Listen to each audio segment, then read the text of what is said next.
Bueno, ahí teníamos a Dua Lipa con Don't Stop Now. Nosotros a las 10:37 de la mañana seguimos poniéndonos en marcha. Ponte en marcha. Y puede haber algo más importante que descansar bien. ¿Se puede sentir uno peor cuando duermes mal? Y sobre todo estos días, qué difícil es conciliar el sueño. Hemos roto las rutinas, no solamente nosotros, sino los más pequeños. ¿En qué nos está afectando? ¿Cómo nos va a afectar? ¿Cómo podemos recuperarlo? Vamos a hablar sobre dormir, sobre descansar con el doctor Eduard Estivill, el licenciado en Medicina y Cirugía por la Universidad de Barcelona, director de la Clínica del Sueño Estivill. Más de 24 libros publicados, tanto para padres como para niños. Y lo tenemos justo ahora, tenemos el privilegio de tenerlo al otro lado del teléfono. Muy buenos días, doctor. Hola, buenos días. Encantado de estar con vosotros y poder ayudar a mucha gente. ¿Qué tal ha descansado? Bueno, yo soy como todo el mundo, duermo mal estos días, Es que es casi imposible dormir bien estos días, ¿no? Totalmente cierto, sí. ¿Sabes qué pasa? Que el cerebro humano acumula tensión y esta tensión viene determinada un poco por la incertidumbre de lo que pasa. Tanto los médicos, que no sabemos más porque es una enfermedad muy nueva, y los políticos, que tampoco saben cómo gestionarla porque tampoco tienen datos, y la prueba está en que en cada país hacen cosas distintas. Esto produce esta incertidumbre, que es la que da lugar al mal dormir durante la noche. Es como si pusiéramos nuestro cuerpo y nuestra mente en estado de alerta, ¿no? También. Es que dice, mira, está pasando algo y continuamente está uno diciendo, bueno, pues vamos a enfrentarnos a esto, pero como no es algo físico, no es algo que podamos controlar, no nos deja descansar bien, ¿no? Algo así. Totalmente cierto. Es decir, el ser humano, fíjate que necesitamos saber lo que va a pasar. Es decir, es un ser que necesita las rutinas y por esto se han inventado, ¿no? Saber lo que vamos a hacer mañana. Si tú te vas de viaje, no puedes coger una camisa y un pantalón y salir por la calle y no saber ni dónde vas, cuánto volverás, a qué país vas a ir, quién te va a venir a buscar. Es decir, necesitamos rutinas, ¿no? Entonces, ¿qué sucede? Ahora en este momento estamos bombardeados, porque este es el otro problema. Estamos bombardeados durante las 15 horas que estamos despiertos o más con información que a veces es cierta, a veces es correcta, pero a veces son opiniones, a veces son especulaciones, a veces son anécdotas, a veces son fake news, es decir, exceso de información. Y por esto una de las recomendaciones que damos para que la gente duerma mejor es hacer lo que llamamos una dieta informativa, es decir, escoger una emisora de radio, un programa de televisión o un medio escrito y leerlo, escucharlo o verlo una sola vez al día. Y el resto del día intentar cosas mucho más para desconectar, es decir, programas de reír, o jugar juegos o incluso hacer trabajo, que esto también es importante. Sí, es verdad, porque cuando uno hace balance de todo lo que hemos escuchado en todo este tiempo, dice, bueno, de las cosas que yo pensaba que iban a ocurrir, es que pocas han acertado, ¿no? De todo lo que hemos escuchado, de todo lo que se ha especulado. O sea, nos hemos preocupado a veces también por cosas que no eran y dejamos de preocuparnos por cosas que de verdad iban a ocurrir. Ha habido, pues eso, ese caos informativo, sobre todo especulaciones de lo que puede pasar. Centrarnos entonces en la información veraz, en lo que está ocurriendo y en lo que tenemos que hacer y quitar un poco todo lo demás para no, a lo mejor, saturar nuestra mente, ¿no? Totalmente cierto. Lo que hace esta información durante el día es va acumulando tensión y ansiedad. La tensión y ansiedad, cuando llega el momento de dormir, es necesaria apartarla para que el cerebro pueda desconectar.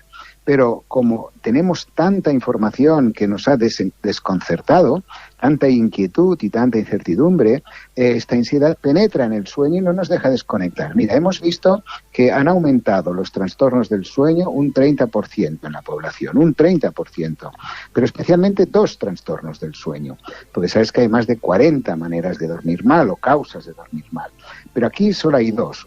La causa principal es la incertidumbre y la consecuencia es la dificultad para empezar a dormir, es decir, no pueden desconectar. Sabes que hay gente que lo que le pasa es lo contrario, se duermen rápido, pero al cabo de 3 horas ya no pueden dormir más. Esta situación no es así, Ahora lo que sucede es que dificultad para empezar a dormir. Y segundo, y muy típico, son los sueños con ansiedad. Han aumentado muchísimo, lo que son las pesadillas, porque en las pesadillas se mezcla la ansiedad que acumulamos durante el día y es la que no nos deja dormir correctamente. La causa es la incertidumbre y la consecuencia, el mal dormir, un 30%. Y como decías muy bien, también no solo a adultos, que es la gran mayoría, porque lo que hemos visto es que hay un aumento del consumo de fármacos, tanto los que se venden sin receta como los que se venden con receta, precisamente para esta causa. Claro, bueno, es la incertidumbre la que nos deja, pero claro, estamos hablando de hace un 30% de casos que han aumentado y ya antes ya había mucha gente que dormía mal, ya los datos siempre salían, o sea que estamos sumando a la inmensa gran parte de la población no está durmiendo demasiado bien. También a la hora de romper esas rutinas a las que estábamos acostumbrados, al ejercicio físico, no sé si a lo mejor incluso a la vitamina D del sol, todo esto a lo mejor nos ha ayudado a dormir también y quitar todo esto y sumar ansiedad, pues el cóctel perfecto para dejar de dormir.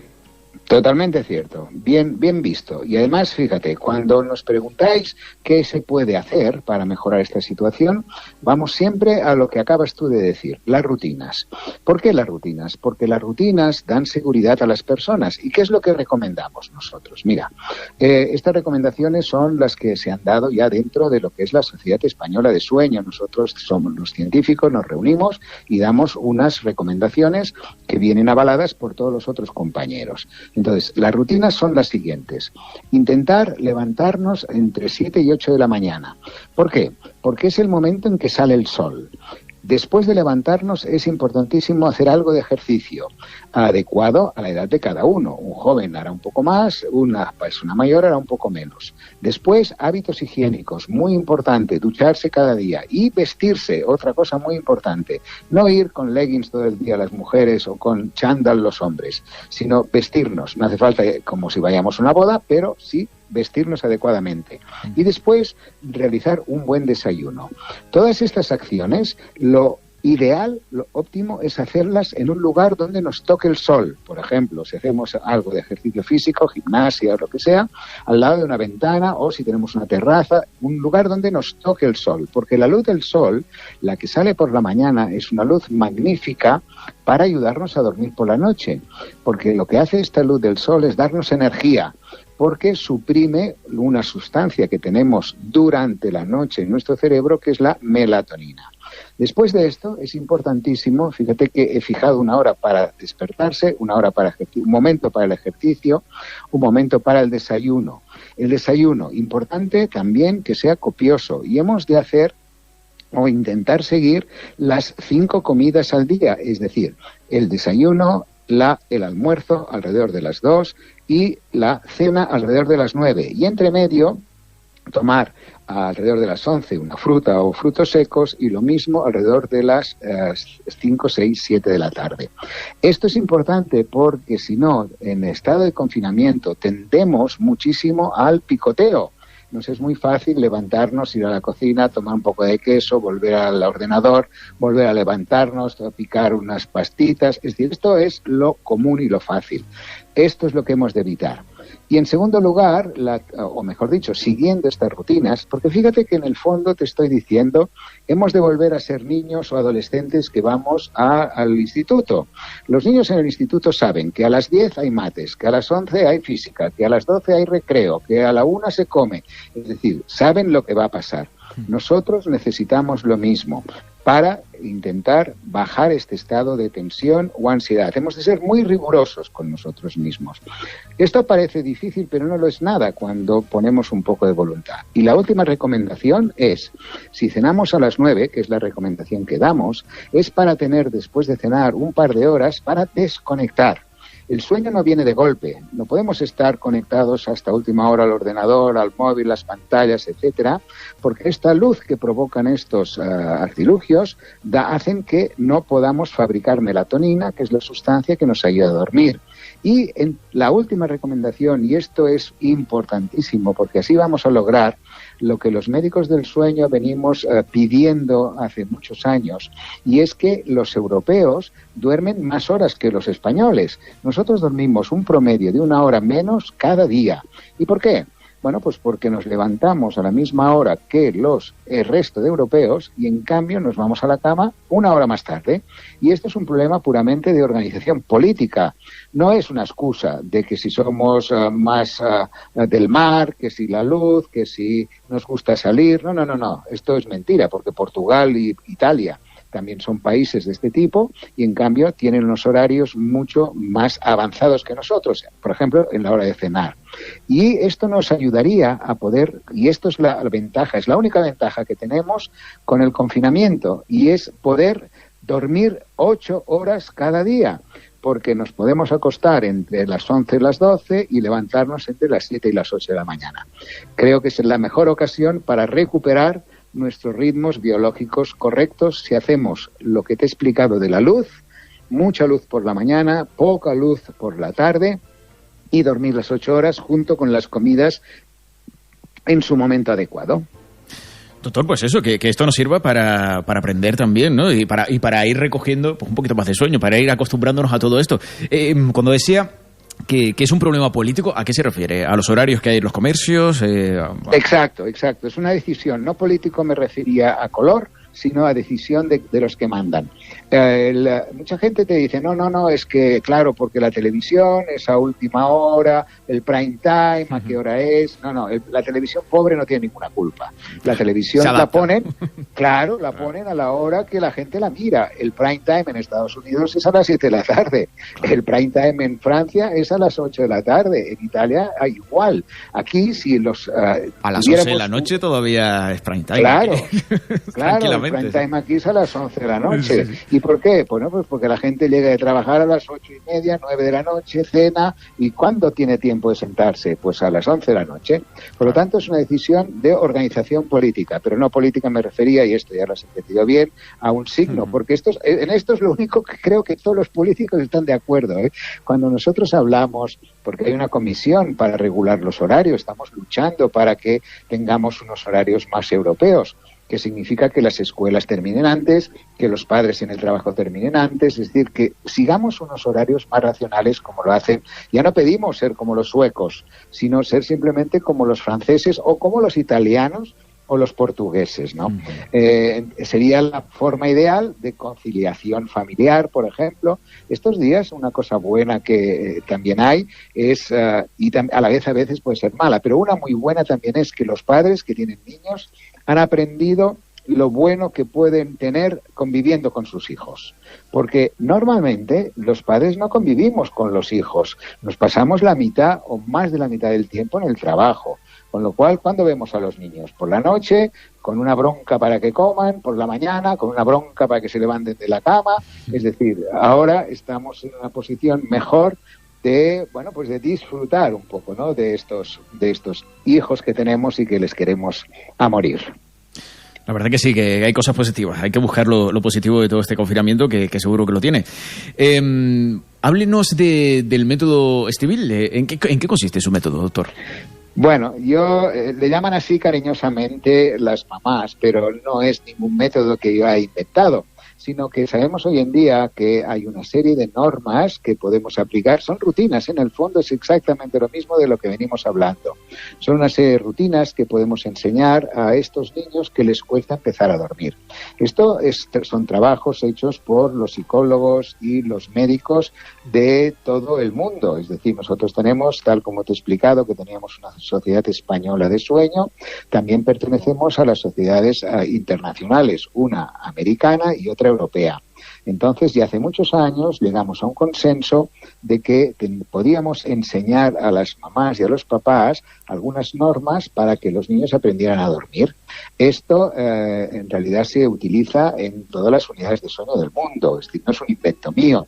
Este nombre lo pusieron las mamás de forma cariñosa, ¿no? Es como hacen el método Gino y hacen el método Estivil, pero el método Estivil falla menos que el método Gino. Son una serie de normas que las vamos actualizando porque vamos aprendiendo.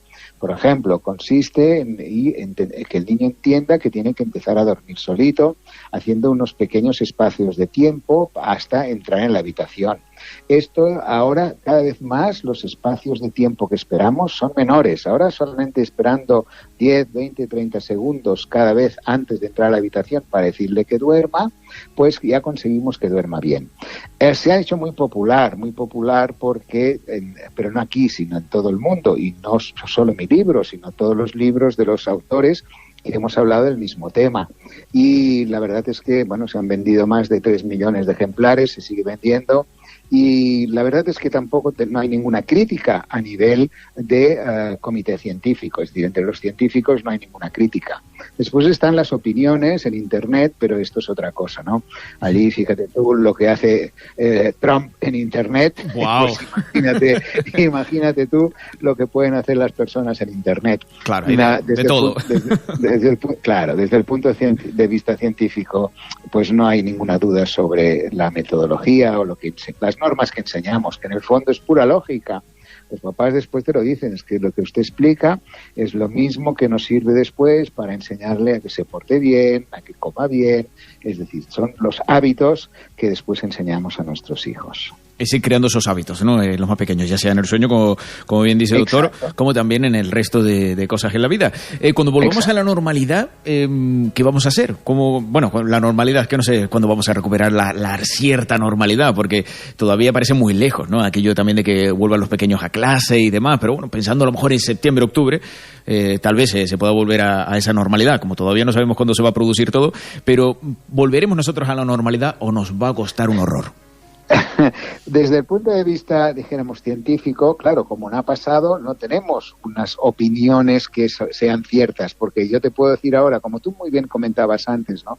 Nos han dicho algunas cosas que después no han sido verdad y, en cambio, no nos han dicho otras que han sido mucho más importantes. Por ejemplo, no nos dijeron que esto nos iba a afectar al sueño y nos ha afectado al sueño. Sí. Entonces, en el aspecto de lo que puede pasar, solo es una especulación, sería una opinión, pero la sensación es que hay dos, básicamente, ¿no? El ser humano tiende muchas veces a superar las dificultades y con el paso del tiempo suele normalizarlas, dijéramos, ¿no? Por ejemplo, la gripe llega un momento en que era algo súper grave y después y ahora no le hacemos casi ni caso y sabemos que cada año se muere muchísima gente de gripe.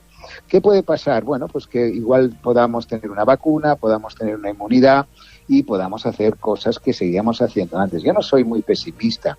En todo caso, me preocupa más a nivel puntual lo que está sucediendo ahora, cuando empecemos a volver a querer hacer lo que hacíamos antes. Aquí sí que seguro que no podremos hacer lo mismo, ¿no?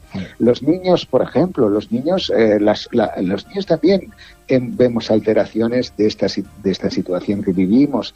Por ejemplo, los niños, no tanto en que no duermen, porque normalmente suelen dormir bien ya a partir de los 5, 6, 7 años, pero vemos que hay involuciones, es decir, van para atrás en cosas de conducta. Por ejemplo, niños que no se hacían pipí, ahora se hacen pipí en la cama.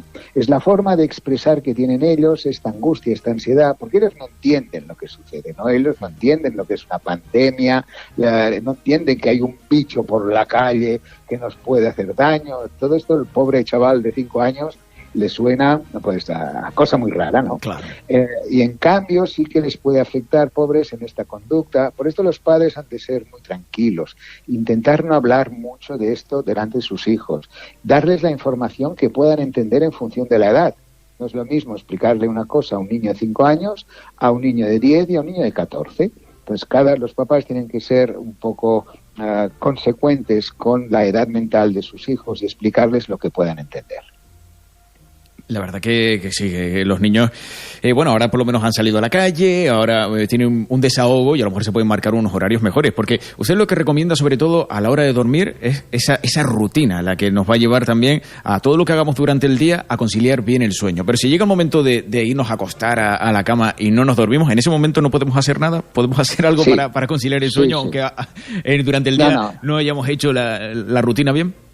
No, es seguro que podemos hacerlo, porque tampoco vamos a ser tan rígidos, ¿no? En este tema me refiero, si nosotros seguimos la rutina, si nosotros hacemos lo de la dieta informativa, aún y así puede ser perfectamente que vayamos a la cama y no podamos dormir, porque es que no solamente es la incertidumbre de la enfermedad, sino es la incertidumbre económica. ¿Cuántas familias van a pasarlo mal? ¿Cuántas familias? Con lo cual, ¿cómo quieres que duerma alguien si tiene 2 hijos, que sabe que no tiene trabajo, que la mujer tampoco lo tiene, o que esto es horrible, esto realmente es horrible. En estos casos Evidentemente se puede utilizar alguna medicación y es lícito, totalmente lícito. No vamos a culpar a la gente porque tenga que tomar medicaciones.